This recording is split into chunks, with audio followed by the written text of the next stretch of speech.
Welcome back. If you've just joined us, you're watching the news at 10 on Channels Television, coming to you live from Lagos. A reminder of our top stories. Code of Conduct Tribunal finds Justice Walter Onagas guilty of false assets declaration, former CJN to forfeit monies in 5 bank accounts and barred from public office for 10 years. Socio-Economic Rights and Accountability Project, Rights Code of Conduct Bureau, demands details of assets declarations of presidents and state governors from 1999 to date. President Buhari assents to bill stipulating 30,000 naira as new national minimum wage for workers in the country. And details emerge from Special Counsel Robert Mueller's report on investigations into alleged Russian meddling in the 2016 U.S. presidential election.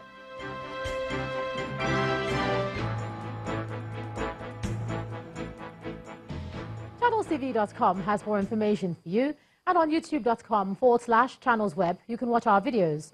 You can also watch us on your mobile device via your browser or download the Channels TV app for Android and iOS devices from their respective stores.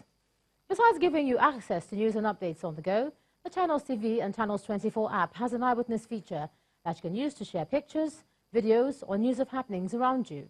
Just install the app, tap and swipe to reveal the menu, and then follow the instructions.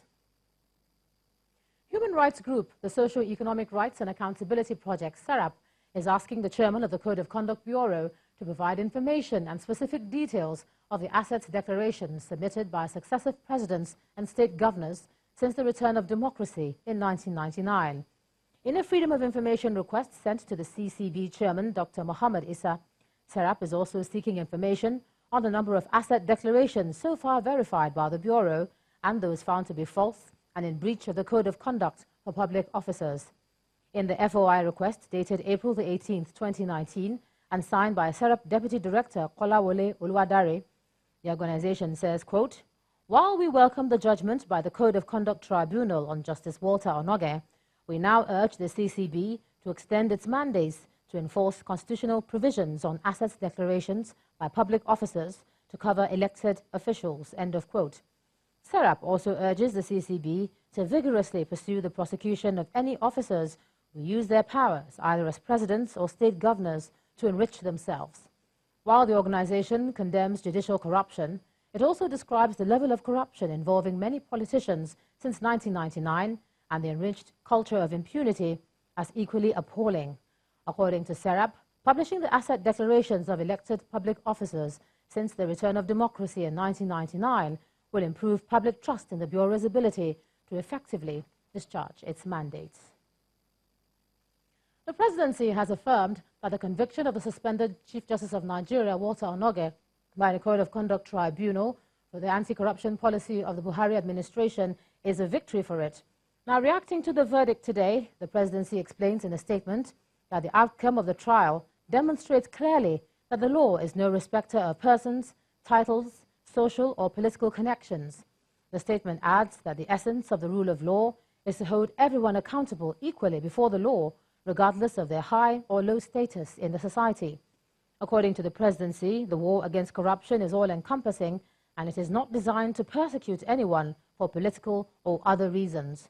The statement explains that the conviction of Justice Onagas should send a clear message that the dragnet against corruption will be spread widely to hold public officials accountable. To the courts now, where a federal high court sitting in Lagos has granted bail to Justice Rita Ophelia in the sum of 10 million naira with one surety in like sum. According to the court, the surety must have a landed property in Lagos and must also not be below grade level 16 in the federal or state civil service. Justice Ophelia is to deposit her passport with the Deputy Chief Registrar of the court. She is required to fulfill the conditions within 10 days or the bail will be revoked. Because of the Easter holiday, Justice Ophelia has been released to her lead counsel pending the fulfillment of the bail conditions or the expiration of the 10 days. For the second defendant, Godwin Obla, who was not present in court today, the judge made an order for the issuance of summons compelling him to appear before the court on May the 15th, when the trial is expected to begin.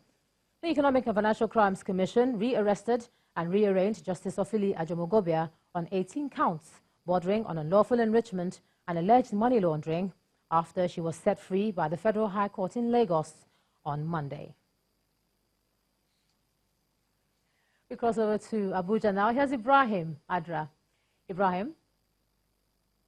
Many thanks, Ijoma. It's always good to see you. Let's go back to the presidency a bit. President Muhammadu Buhari has faulted the claim by former Vice President Atiku Abubakar and the People's Democratic Party that he lacked the requisite academic qualification to stand for election to the office of the president.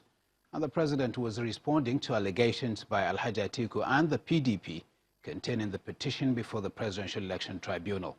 In a response filed on April 16 by a team of lawyers led by Wole Olanipekun, President Buhari said he was far more qualified than Atiku and challenged him to produce his academic credentials before the tribunal. The president faulted the entire petition filed by the PDP and Atiku, noting that they are more about pre-election issues which the Court of Appeals, sitting as a tribunal, lacked jurisdiction. He asked the tribunal to dismiss the petition on grounds that the reliefs the petitioners sought by the petition are frivolous. Meanwhile, Nigerian workers are now to earn a minimum wage of 30,000 naira after President Muhammadu Buhari today signed the minimum wage bill into law, making it compulsory for all employers to pay their least paid workers that amount. President Buhari says he expects Nigerian workers to show more commitment to duty and to understand the current economic situation facing the country. Our correspondent, Gloria Homezioke, reports. On March 25, President Muhammadu Buhari received the presentation of a report by the Presidential Technical Advisory Committee on the implementation of the national minimum wage at the State House. By this, the president restated a commitment to an upward review of the minimum wage, a bill which was passed by the National Assembly on March 19 and transmitted to the president on April 2, 2019.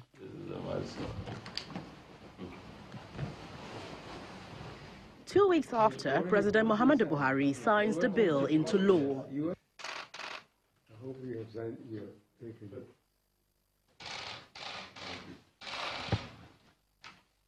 I expect them to be more committed to their work, whichever it is, whichever level. I would like them, with the cooperation of Nigerian Labour Congress, to look at the economic situation of the country, the population we have, the poor infrastructure that we are trying to do now in terms of roads, rail, and power. So I wish us, Nigerian workers, the best of luck. The signing of the bill also gives workers the right to sue any employer who fails to pay the new wage. President Muhammadu Buhari has assented to the Minimum Wage Repeal and Reenactment Act 2019. This makes it compulsory for all employers of labor in Nigeria to pay to their workers the sum of 30,000 naira.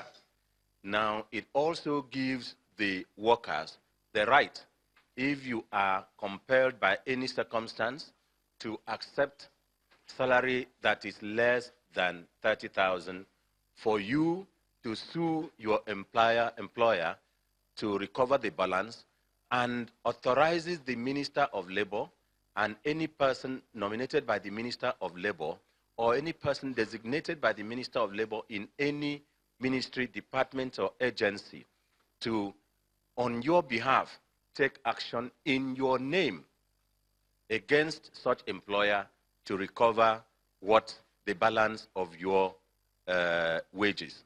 It also ensures and mandates the National Salaries, Incomes and Wages Commission and the Minister of Labor to be the chief and principal enforcers of the provisions of this law.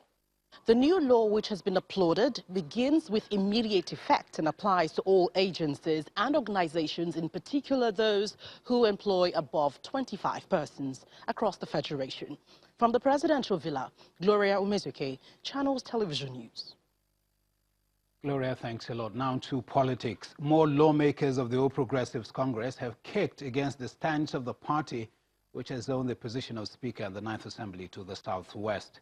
Lawmakers who have also indicated their intention to contest for the position say they are not backing down despite the party's decision. Lawmakers of the opposition party have also warned that they have a role to play in who emerges as Speaker. Our correspondent Larry Lasisi has this report.